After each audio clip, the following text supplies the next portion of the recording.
Jai Swaminarayan.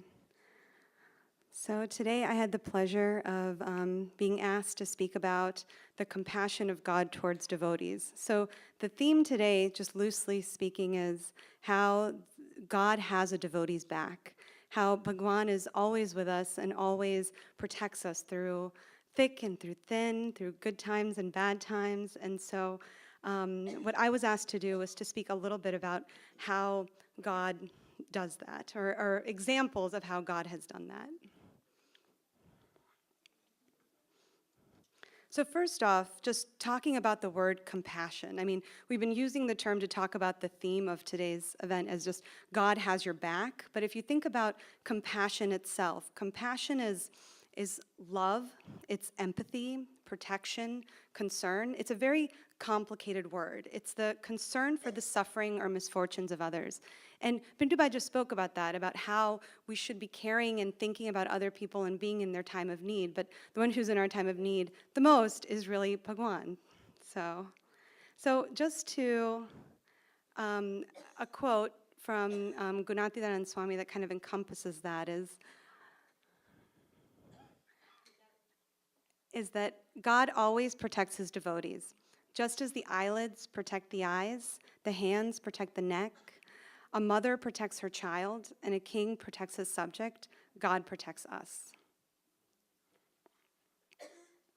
So first, let's talk about just examples. And it was so wonderful just to learn about these examples because the bhaktos during Bhagwan's time were just such amazing stories and just fascinating things that happened. But the first person we're going to talk about is Jina Bhai.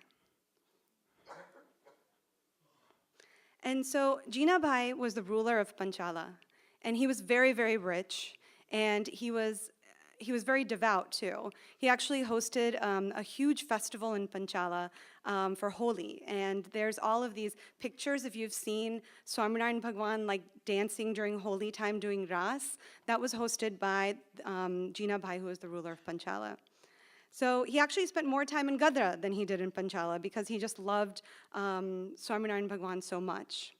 And Bhagwan Swaminarayan also liked how he served his devotees. So an example of that was when one time Jina Bhai was visiting Kamalshi, who was a barber in Mangrol, who was sick. And if you can imagine, I mean, this was a barber, and this was almost like a king of Panchala who was going to go visit him in his home. And so just thinking about that status difference and about going to see somebody who was just a simple barber there, that in and of itself shows how much love Jina Bhai had for Swaminarayan Bhagwan because Kamalshi was a devotee of Swaminarayan Bhagwan. And so when he went there, he found that Kamalshi was very sick.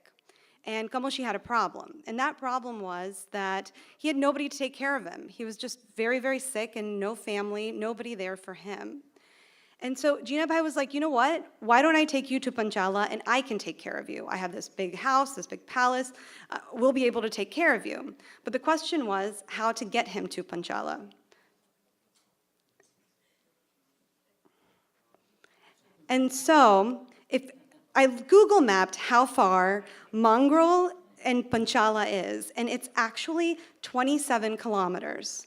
So if you were to walk, it would take 5 hours and 36 minutes. And so what Jina Bhai's plan was to take the cot of Kamalshi Bhai and to take him walking all the way there. And so what he did was Jina Bhai tried to find people in this town of Mangrol to take him, and he found 3 people. He couldn't find 4, he found 3. And so he was like, okay, these 3 guys can hold 3 legs of the bed, but I'll have to hold the 4th. And so he, with these other 3 guys, they walked this 5 hours, I'm sure it took longer than 5 hours and 36 minutes to walk from Mangrol to Panchala.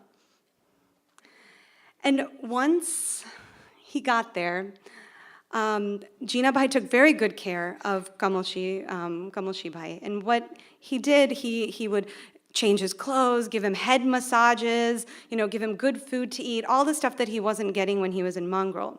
But, Jina Bhai came from a really, really wealthy family, and so his family wasn't so excited about this barber staying at their house.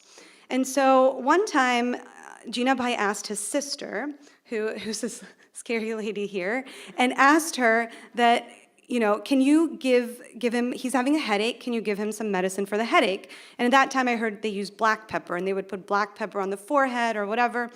And so Adiba said, we don't have any black pepper, so I can't give it to him. And so then Jina Bhai was like, fine, a little suspicious, because they live in like a huge house, they don't have black pepper. And so then the next day, Jina Bhai asked Adiba, I have a headache, can you get me some medicine for that? Can you give me some black pepper?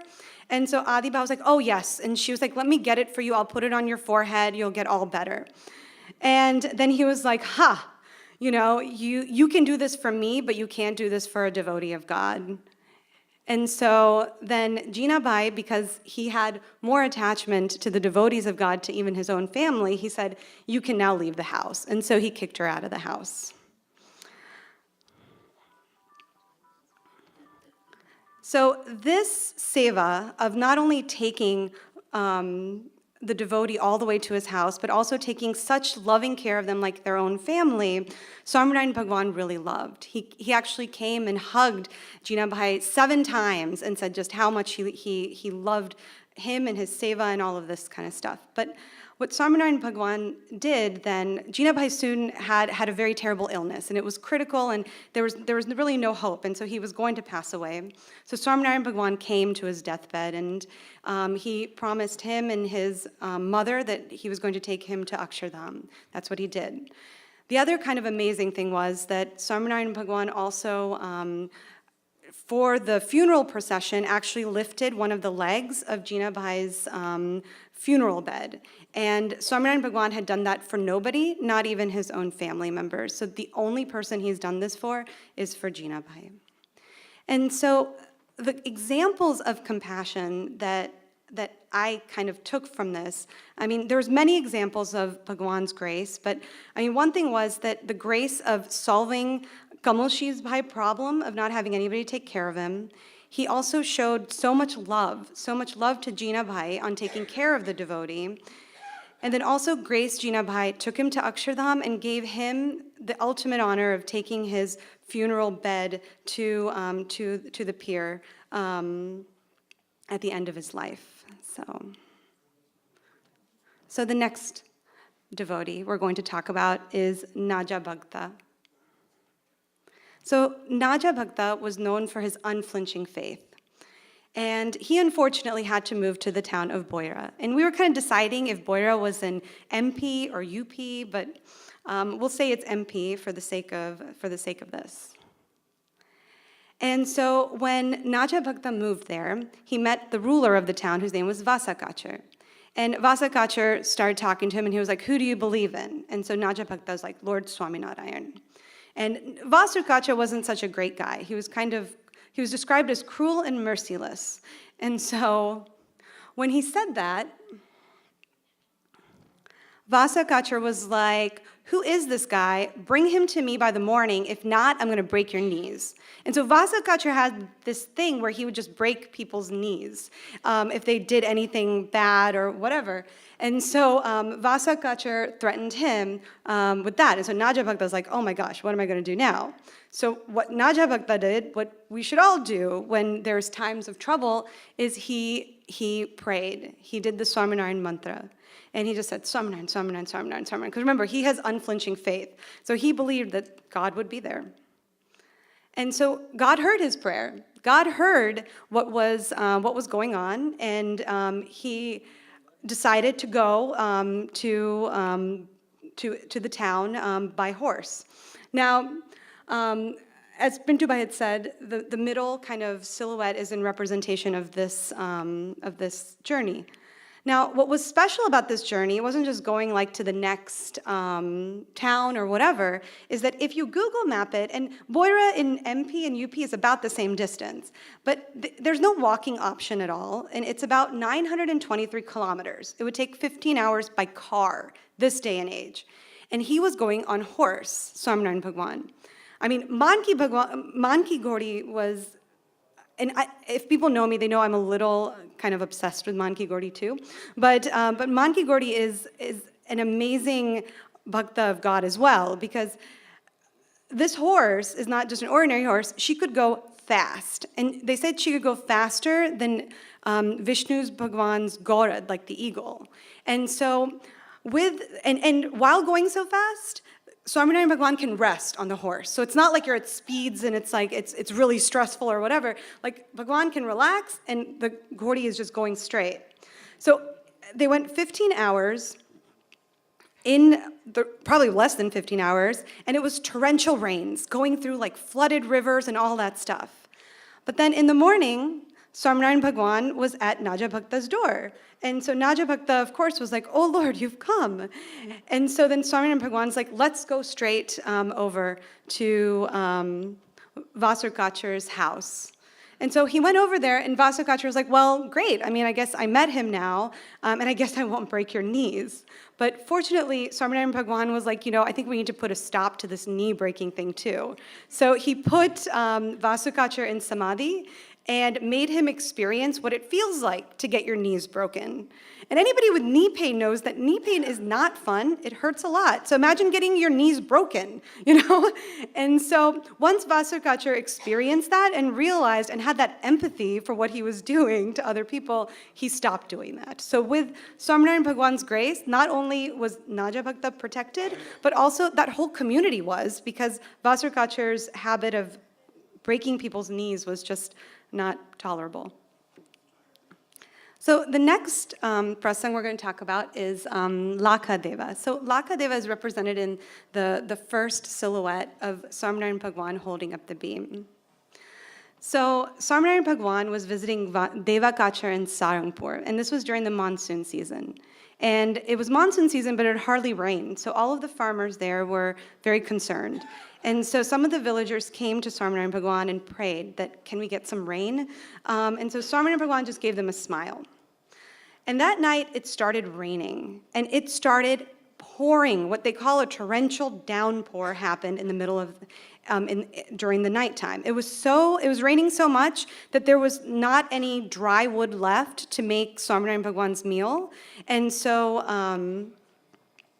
Devakachar took his cot that was dry, cut it up just to have enough wood to make Bhagwan's meal. But in the middle of the night, Swaminarayan Bhagwan heard something, and he heard somebody calling out that's saying, Swaminarayan, protect us. And so in the middle of the rain, he just kept hearing, protect us, help us. And so what he found was that a barn had broken down, and the barn had left a beam on top of the devotees, and also a bunch of animals too. And so Swaminarayan Bhagwan lifted up the beam and put it on his shoulder, held it up and told them to go for help, and told the farmers to get all of these animals and get everybody out. And so he held that beam up until help was called, but the next day, some of the other santo looked and they saw that, well, first off, everyone was saved, but they saw that there was big bruises on Swaminarayan Bhagwan's shoulder where he was holding up that beam for so long. And so this kind of shows that Bhagwan's nature was so compassionate that he could not tolerate the suffering of any living being, and that in that time of need, somebody called out his name, and he was there. He found them. He saved all of their lives. So when we're talking about, the compassion of God, it's kind of a universal concept. I would say in most religions, God is projected as being so compassionate. I mean, today Krishna had spoke about Rang Bhagwan and the Shabri ki bhel. And if you can imagine this old woman going around the forest, getting berries, eating half of it, making sure they're sweet, and then giving it to Ram Bhagwan and Ram Bhagwan accepting them. I mean, we do that with only maybe, and some people may not even do this, with our very, very closest family members or kids or other things like that, where we share food so closely. But Rang Bhagwan accepted all of the devotion behind it, not the etu or jhuta and all that kind of stuff. In Islam, actually compassion is the most prevalent word in the Quran. In Christianity, there's examples of Jesus even treating lepers and others, and just showing his great compassion when all of these conditions were considered very, very bad, and these people were very ostracized. So in everyday life, how do we apply all of this? You know, these stories were big events. They were big acts. I mean, carrying somebody like 26 kilometers, it's not something that's done all the time. These seems like miracle kind of things. And so I was thinking about how does that fall for someone like me who hasn't done any of these big acts or grand things or any of like that. But the Uncle has told us that in everything we do to keep God first. And then when we keep God first, then God will protect all of our little actions. So even little actions like thinking about looking down at our shoe to see if it's tied or not, and then tying it, it'll protect us from falling. Just having that inclination to do that. That's grace, I would say. Even getting a checkup and then finding, oh, you may have like pre-diabetes or something. Okay, that's not a great thing to have, but you know, you got it early enough that you can do something about it. So that's God's grace that made you do that. I mean, recently I asked Suppan, Suppan had gone to, in Libertyville, he went into a room to get something that we normally don't go into, and there was a full-on flood going on in that room. And so that's grace, having that inclination to go in that room even to solve the problem, because problems happen. But God gives us the protection to handle those problems, and also is there for us when we can't handle those problems too. Now, in the bhajan by Premanand Swami, he describes the power of God that not even a blade of grass can move without God's wish. And we're so lucky that even though God has this tremendous power, he also has this compassion and love, and is constantly caring for all devotees. So this allows us confidence. It allows us confidence to face the world in every single thing that we do. And if God has your back, then you know that everything will be okay. So, Sajanand Swami Maharaj Ni Jai.